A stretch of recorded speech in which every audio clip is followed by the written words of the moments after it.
Hello everybody, today I'm looking at that most ungainly of Southern Railway locomotives, Oliver Bulleid's Q1. Whether you liked them or reluctantly appreciated them, one thing is for sure, you couldn't ignore these brute force machines. Built as a temporary stopgap during the austerity years of World War II, 40 of these 060s entered service as a response for an increased need for freight in the light of wartime demands. Bulleid answered this call by responding with the most powerful 060 locomotive ever to be built in Britain.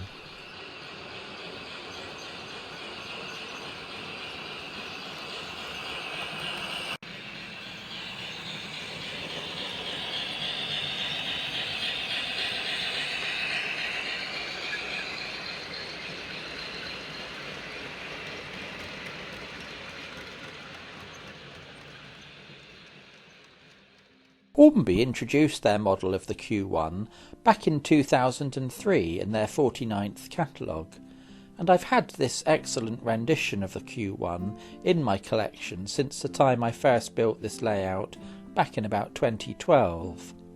This particular model came via the Model Centre as a weathered and renumbered locomotive, number 33027.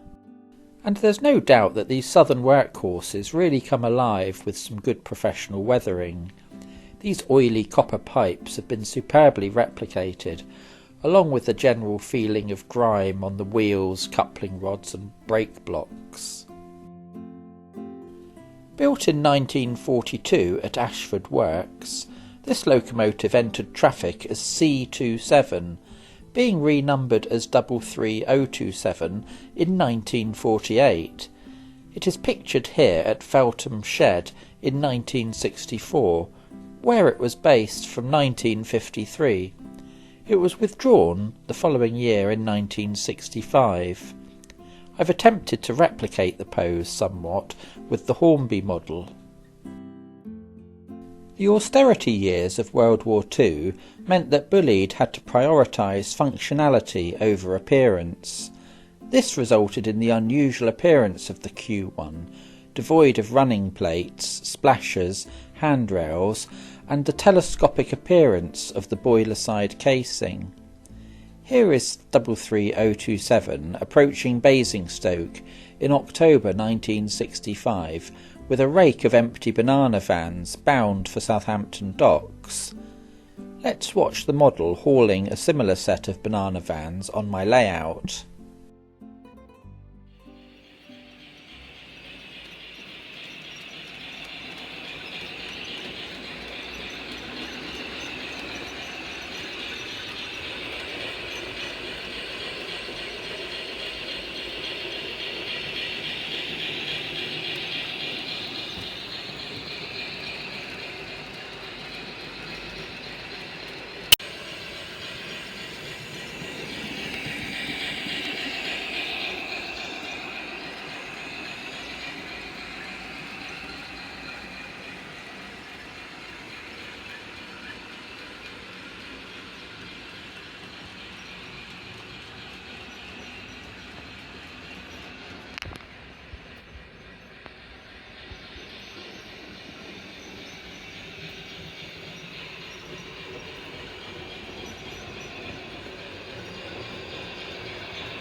The model is fitted with sound by OVS Trains of Sheffield.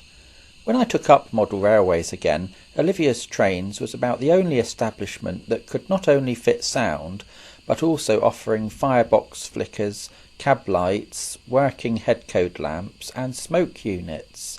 And in fact, despite other establishments offering some of these features as well, OVS Trains seems to be one of the few able to fit such a comprehensive suite of features.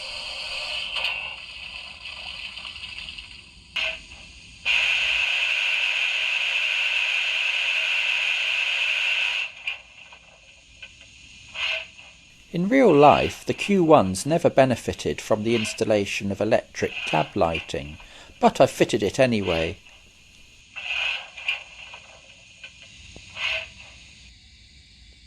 Here you can see the working headcode lamps, depicting the express freight code.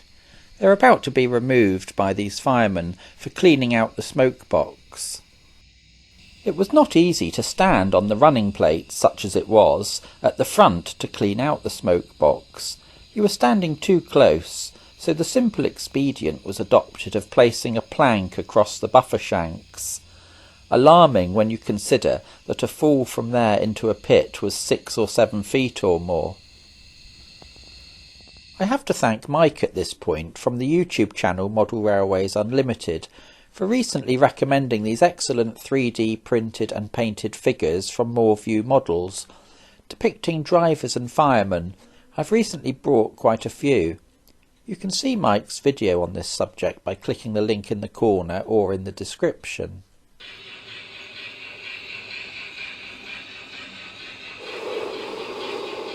I decided it would be quite nice to add another Q1 to my collection, but Hornby haven't reissued this model in quite some time, which means old new stock or pre-owned are the only options at the moment.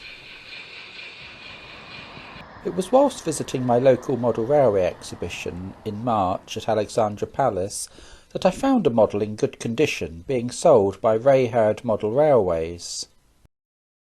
This is a factory weathered Q1 with the running number 33009, with the later BR logo on the tender.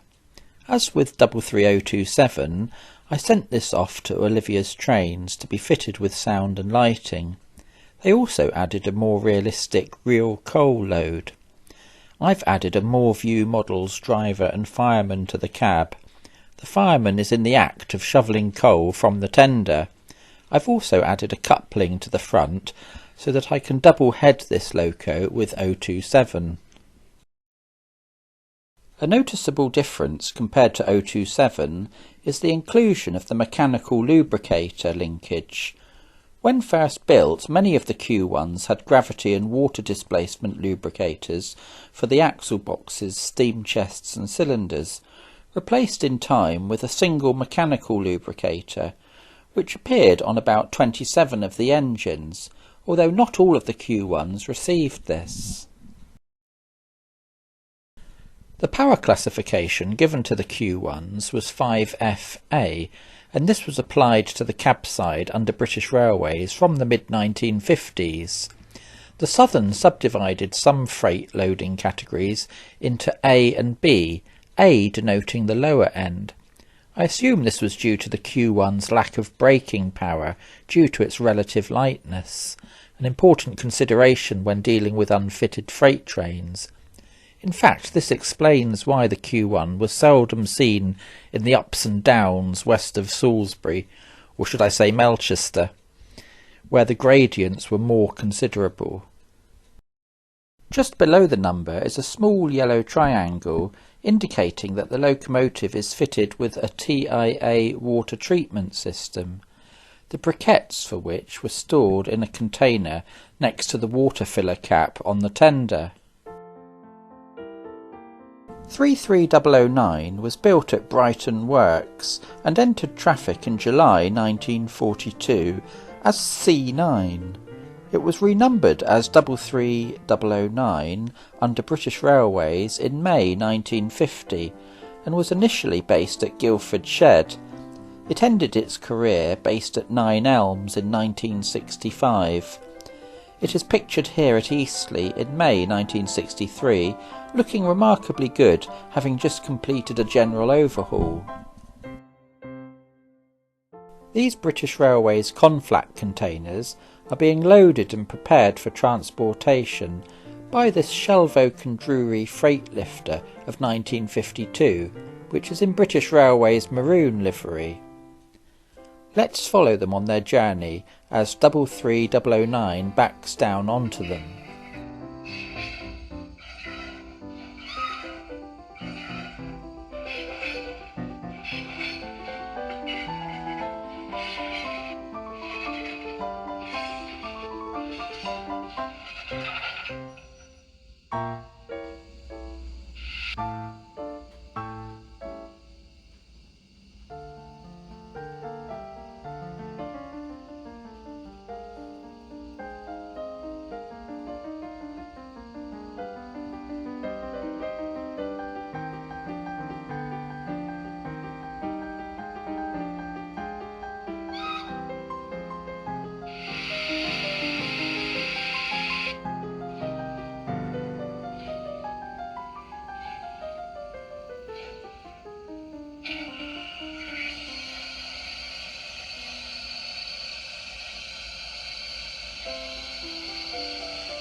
From platform 11.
It's lovely to have now added a second Q1 to my growing collection of locomotives here at Melchester.